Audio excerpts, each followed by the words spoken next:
paikady napetraky ny fitondram-panjakana ihany koa ny fanakekezana ireo distrika sy commune ary efa miroso amin'izany ny ministera ny fambolena sy ny fiompiana ary ny tsony. Fa ezakaray lehibe ho ataontsika dia ny fampanantonana ny teknisiana ny ministera any amin'ny lafitany rehetra manakaiky ny mpamokatra indrindra fa tsy onona fotsiny tsika ety amin'ny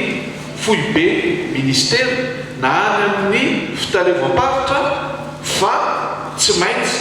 midina hatrany amin'ny distrika any amin'ny CRAEP ary hatreny amin'ny commune sy any amin'olonay toeram-pamokarana lehibe sy goavana manerana ny nosy. Ireo commune ireo izay rahantsika mijery aminareo dia omentsika toana manokana ary izy no mamaritra ny fampandrosoana izay lahara-pamena eo anivon'izany commune zany na ny fananganana fotodrafitra azy zany na ny fanarenana ireo fotodrafitra azy zany na ny fanohanana mivantana ireo tantsaha-mpamokatra amin'ny lafiny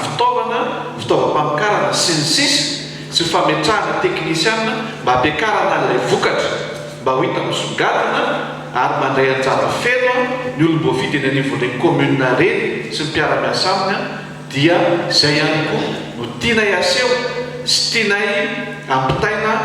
aminareo eny amin'ny rafitra hitsinjaram-pahefana sy ny mpiara-miasa rehetra eto anivon'ny ministera fa izay ny lalana izay ny zotra izay mitanterahitsika ihany koa amin'ity taona ity.